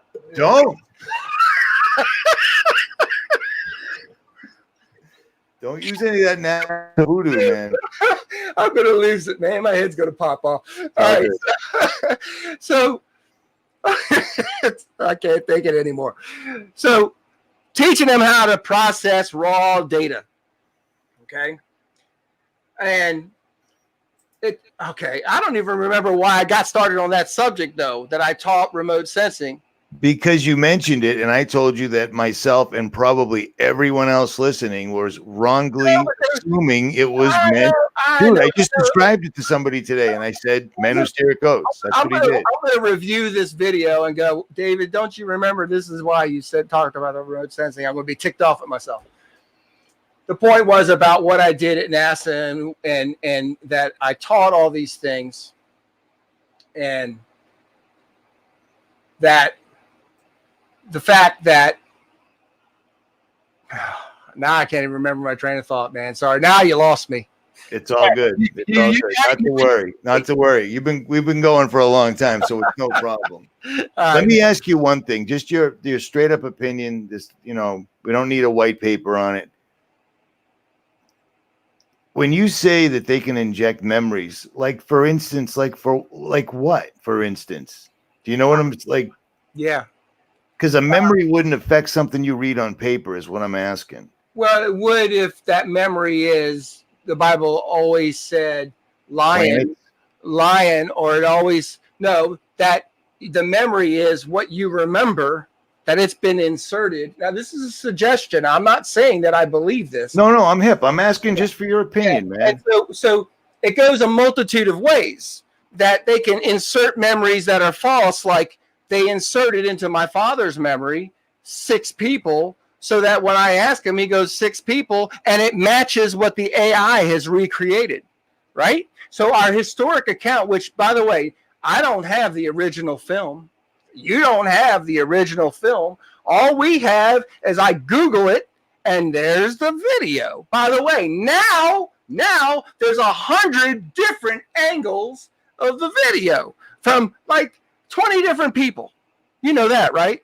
And yeah, I do. And it's absolutely ridiculous. And the thing is that's an easy one to pull off, because I can take a picture and then make my picture turn all the way around, even though I didn't take a 360 picture. Right. Of course. You know what I'm saying? So I get that, and people still fall for it too. It's a piece of cake. Okay. Again, people are linear in their mindset, and they don't understand that AI is not a group of people. No people created it. That it is a demonic creation, and that it's pervasive. It's in the systems we're in right now. It's everywhere. It's not God. Okay, but it's going to probably get to a point where it's going to try to act like God. Some people may actually believe it to be God. Okay, and it's able all at once that's sifting through our conversation right now. I'm going to probably get a bunch of stuff detailing things you and I spoke about. The people, but you understand, it's not human beings anymore. AI right now is literally running the world. AI. Okay. This is the same vein. I'm not going to send you off in another direction. Don't use Google. What am I going to use? Jen R said, don't use Google. And that's before I forget what I'm going to say. It's amazing how nobody researches anything. They simply ask their phone and that's it. And that's exactly what they're counting on. But you said in a live stream, not yesterday, maybe I don't know, it could have been 10 years ago. You were saying that AI has been up and running since a way earlier date than I had it figured for. Can you expand on that at all? Yeah. That was a piece I did. It might have been when I was in the desert, right before I broke the truck. Richie, it was literally based off of a piece you did. I went and looked up a website, and I started looking around, and then all of a sudden I find out that what's Amazon's daggone thing? What's it called? Alexa has literally been around since '92, but probably earlier than that. Okay. Since '92. Listen, AI, just an operating system. Listen, brother. AI has been operational since the day they turned on the internet. The day they connected any computer nodes, AI was live. I can't prove that, but it makes perfect sense because all the internet's ever been, it wasn't for mankind because it's actually worked against us. But it makes sense because it's feeding their baby. Right. What AI does, okay, on the surface, AI is nefarious. It's going to be very evil, but its design is to take and sort through information. That's all it does. It's not a human being. It doesn't think like people. It's not like us. It just has a purpose, and it does everything to that purpose. It's a super powerful psychopathic system. That's probably a good. A super powerful psychopathic system because a psychopath is single-minded. It doesn't have any concern for the periphery, who dies, anything, right? And it's a system, and so it's been sifting through all of our information, everything we do and say, every nuance of an extra roll of toilet paper. It knows. It's been sifting through this for decades, okay? Creating a virtual us within its system. It knows what it knows. I wouldn't put it past AI to have known before you called me to do the live show that it knew it was going to happen. Okay? Because first of all, it also knows that you sent the text. You understand? No, that makes that's exactly what it's funny. I was thinking that.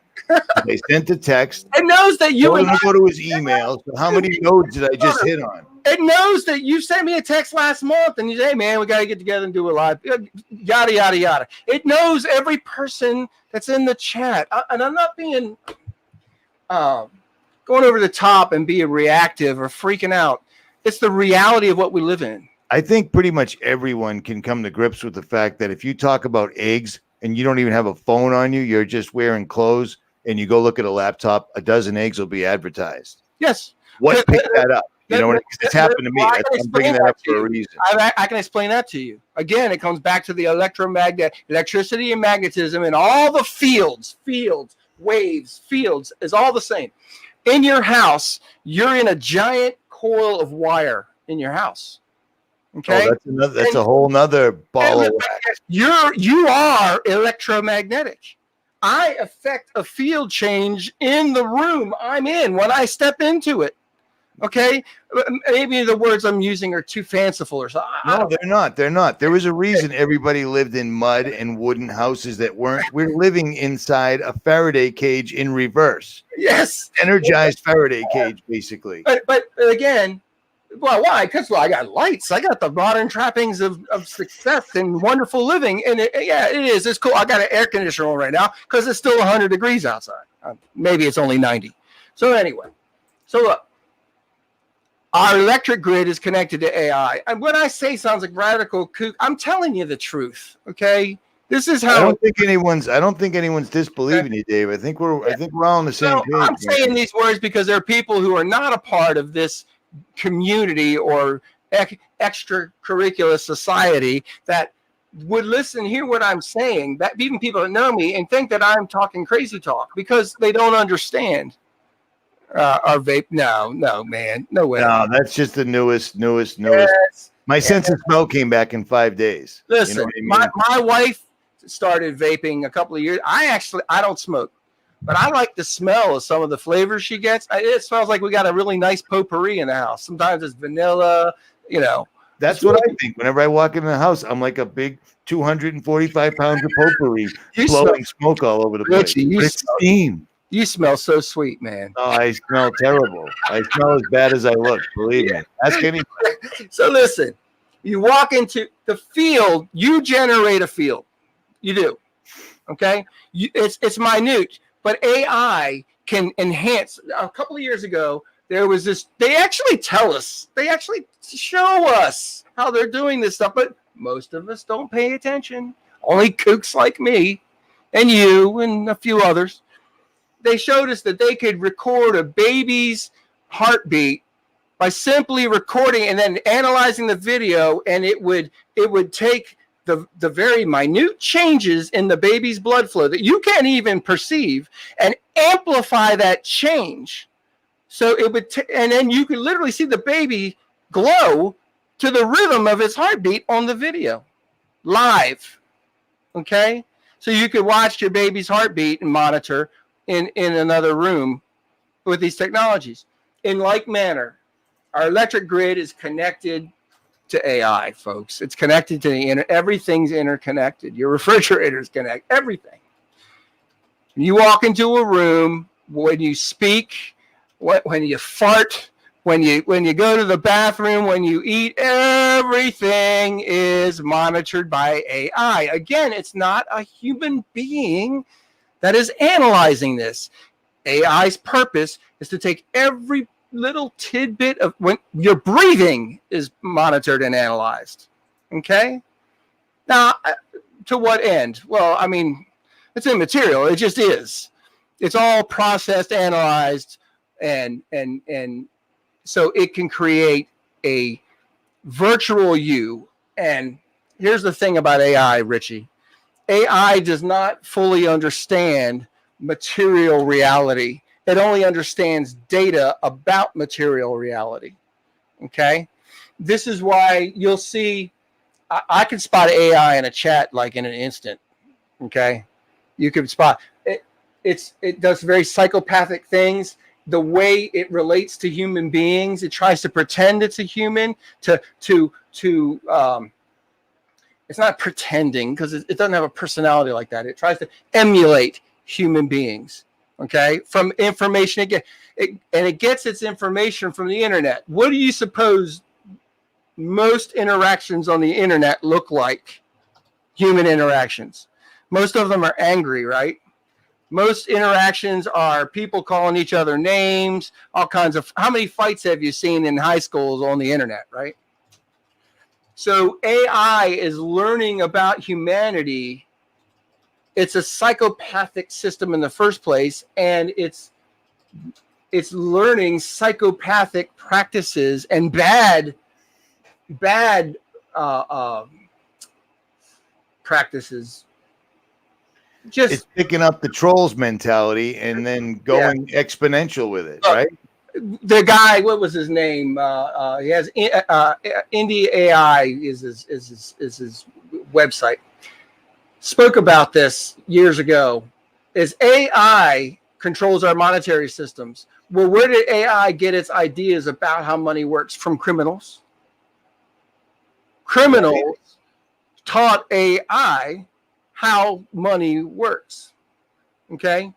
Well, how? Because they sat down and said, look, this is Sonny, here's $1. No, their procedures, their activities, how they laundered money, how they exchanged money. Criminal activity is what AI learned its algorithm from. on how to control the monetary system. Am I making sense? Yes. Okay. Yes. And so, Because I've always thought that these are the guys that funded it. They put it all together. They wanted it raised up, but they're not stupid enough to think that it wouldn't figure out that they were actually the problem. So they would lie to it. But see, AI doesn't see anybody. It doesn't see the material world. We're not. All we are is information, and it's creating virtual us. It's processing us in the AI realm. In a sense, look. The guys like Elon Musk have been telling us like what I call a drop of truth in an ocean of lies. Okay. Elon Musk is an easy target. Probably everybody knows his name, right?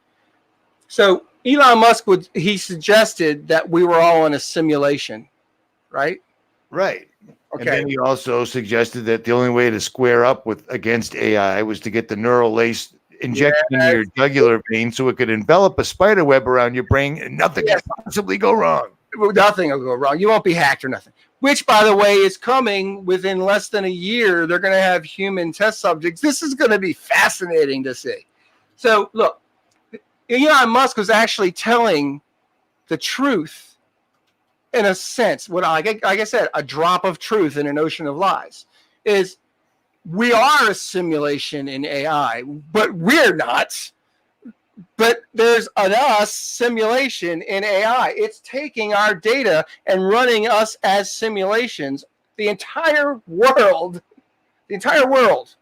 whether or not I ate peas for dinner, you understand every nuanced detail that it can get its hands on. Okay. And it's running us as a simulation because it's trying to understand the material world. It's not a part of it. Okay. You know that demons want host bodies, right? Yes. Yeah, okay. The reason for that is because demons once had bodies. They were called the Nephilim in the days of Noah, in the days of Jared prior to Noah. They were the giants. They were the heroes of old, the celebrated, powerful men, okay?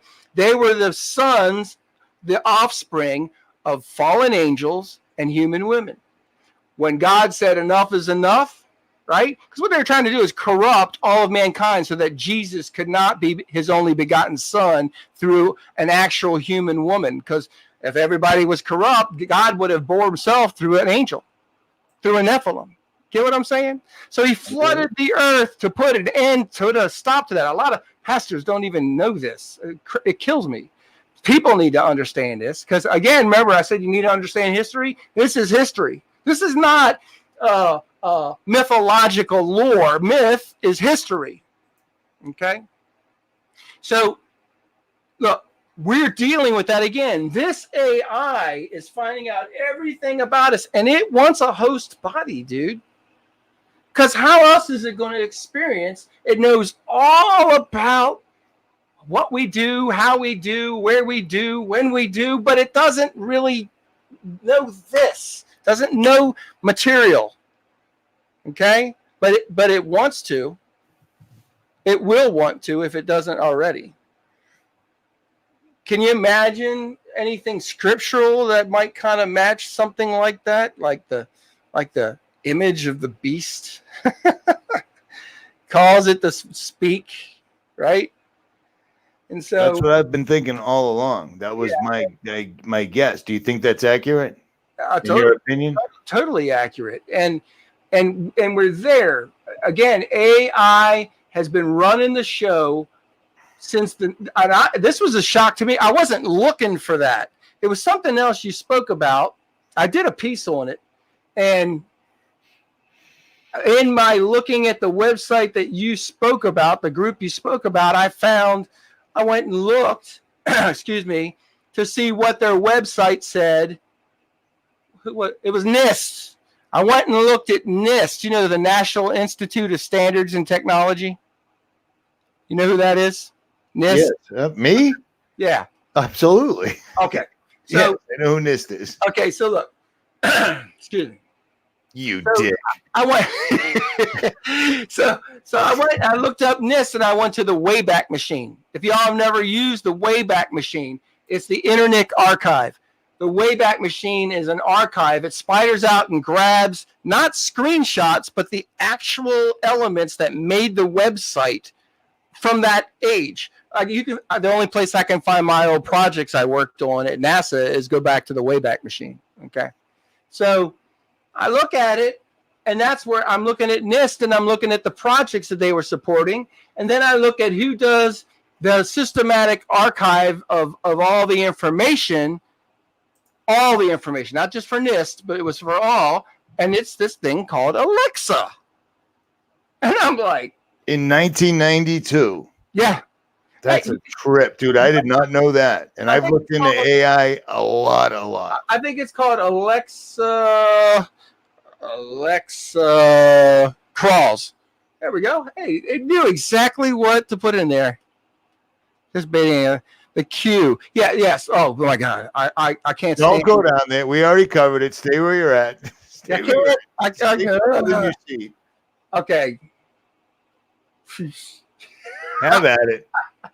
Q is bogus, man. It's the same thing as saying Trump's going to fix the nation. I've been saying that, and I've said everything, and everyone hates you for it, and then it just comes true, and apparently they forget it. I don't care, man. You know what I yell at my poor wife, Richie? Imagine living with me 24/7. It wouldn't work, brother. I can tell you that right now. No. Oh, I love you, brother, but no, I hear you, but I can't live with you. It just isn't going to happen. My wife lives with me, okay? Dude, I get up and I'm like, do you know what they're saying? Dude, when I get up, it takes me an entire cup of coffee and at least an hour, unless I'm at the top of a mountain. That's my Amy. Listen, you think she's the biggest grouch on the planet? Well, it ain't planet. Oh my! I said the word planet. Whoops. Well, you just answered the question because someone said, ask him what his thoughts are about the shape of the earth. It's flat. It's enclosed. There's waters above. There's a rock here. There's waters below. See the waters. It's the blue stuff. Just like the ocean looks blue from the air and it's actually clear or greenish when you're standing there. This has been tripping me out lately. Past 2 mornings, I go out. I normally get up at between 6 and 6:30. Before it was bright sunlight. Now it's getting to fall, so it's not as bright at 6 o'clock, right?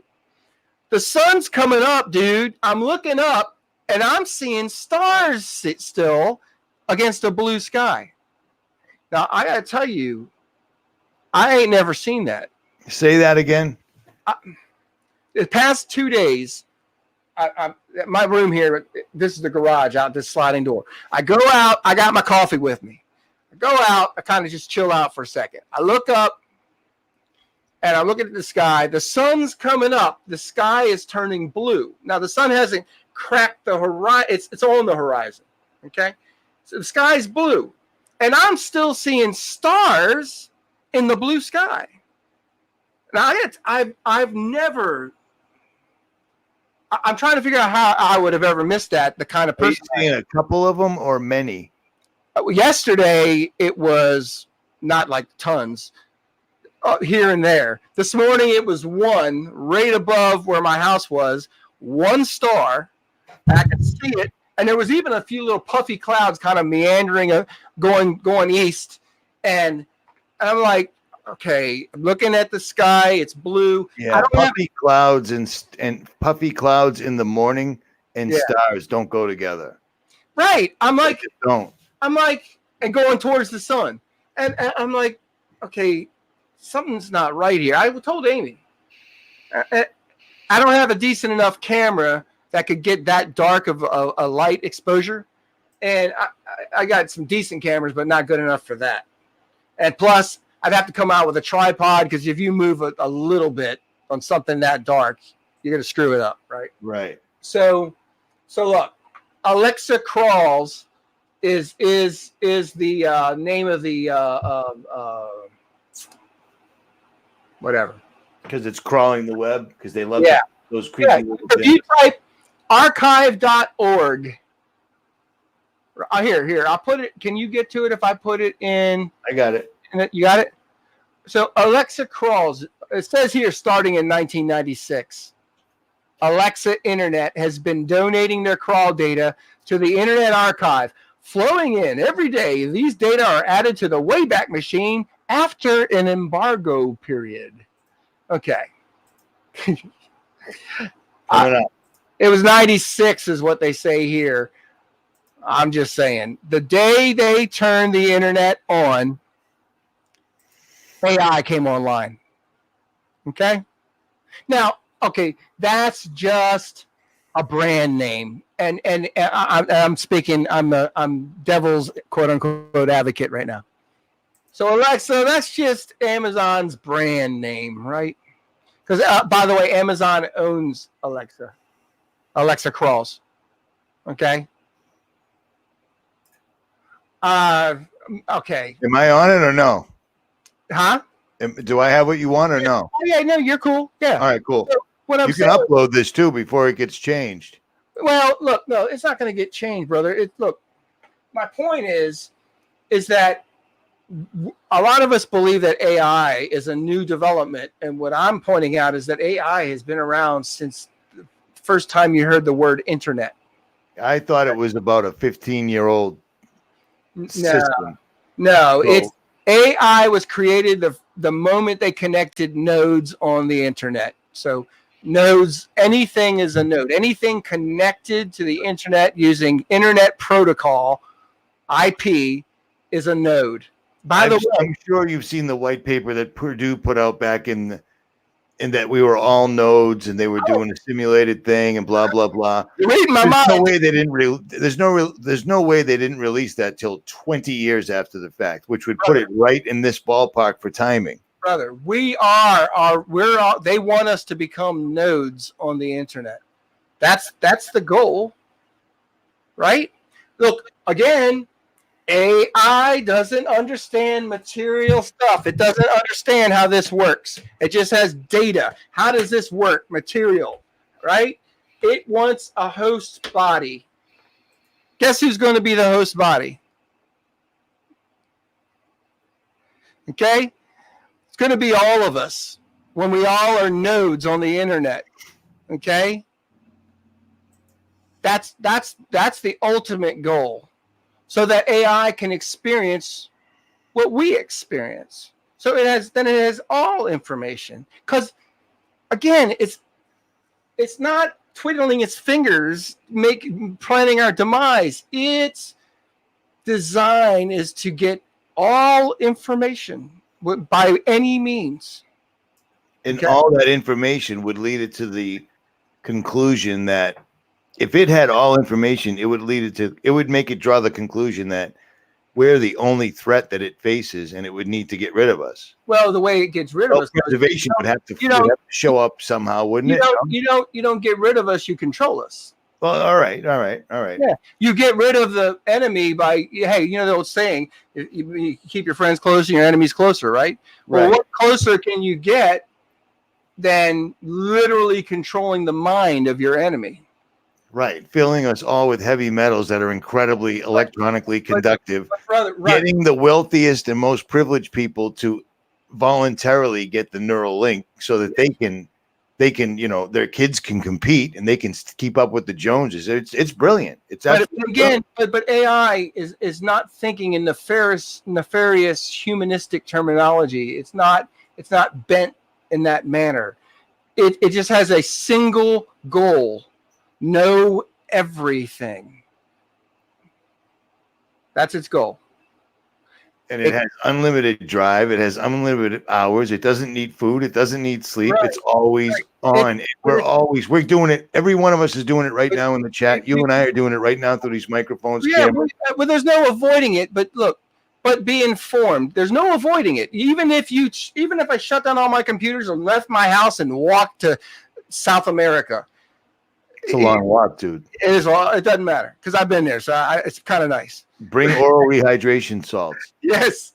So look, even if I went to the most remote places I could think of, it's again, like you've already said, it's put all this heavy metal and barium in us so that we're a node on the network.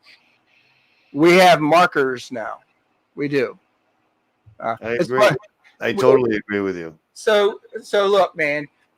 Again, look back at history, understand the things that you're being told. If it ever makes you go, well, that doesn't make sense, guess what? It doesn't make sense. So maybe you shouldn't just go, well, that's what they tell me. My pay grade's not high. I can't stand hearing that from people. Well, that's beyond my pay grade. Oh, that's a bogus excuse, man. Okay? I've been doing stuff beyond my pay grade my whole life. Right. I ain't Me too. It ended me up in the principal's office. It ended me up in the brig. It ended me up in prison. It ended me up in jail. It ended me up married. It ended me up divorced. But you know what? It did end me up in some cool places, like standing in a floating sheet of ice at the North Pole and being in that video. I saw that video, and I'm like, he doesn't look like he's staring at goats at all. It looks like he's doing some sort of computer stuff. I know how to get you now, man. I'm not content to that activity. I don't like that staring at goat stuff because I know it can work. So anyway, look. I think we're gonna bag out of here, man. Yeah, no worries, brother. We're past the 2-hour mark, so we got Jesus, boy, I can run my mouth for a long time, man. You got anything you want to close this out with? Well, I always like to close out my stuff with the mark of God, the prayer, a benediction. Okay, and so look, for those of you who have maybe not heard this before, in Numbers 6:24 in the Bible, in the scriptures, God tells Moses to tell Aaron, the high priest, pray this prayer over my people. This is how you shall mark my people. And God says, and I will do the blessing. Okay. So in Numbers 6:24, it's in English, the Lord bless you and keep you. It starts like that. But I like to do it in the Hebrew. I believe that it was written in Hebrew originally. I believe that that was the language that God gave the Hebrews, because he wrote down the 10 Commandments on stone for Moses at first. So look, it goes like this. It was before the Tower of Babel, right? Just for my own curiosity. No, the Tower of Babel was before, wasn't it? I hope not, because then I sound like a babbling idiot. No. Wait a minute. Now you got me confused here. It's all good. Do what you're going to do. Disregard my questions. I was Tower of Babel, because you're thinking of probably the statue from Nebuchadnezzar. The Tower of Babel was just after the flood, which was prior to Moses. Okay? The Tower of Babel was an event that happened just after the flood. Okay? That's why the Babylonian language is older. Yeah, really. Babylonian language is older than Hebrew. It's actually related. Right. Okay, look. Okay, so it goes like this, and we'll close out. 𝗕𝗲𝘀𝗃 Adonai v'yishmeirka. Adonai 𝗕𝗿𝗀𝘀𝗲 Yisa Adonai 𝗕𝗿𝗀𝘀𝗃 v'yusamlecha shalom. Peace in Jesus' name. Dude, thank you very much for your 2 hours with such short notice. I like I said, I listened to your live stream 3 times, and I'm like, you know what? I got to go live with him. I haven't gone in a while, and if I'm going to go back, I might as well bring him with me. So that's cool. All right, Patrick Hall, D. Murphy, Harbinger, Mom's DIY, Trevelon, Sister Sensi, Vinny, Goy's Child, I think. I can't say that.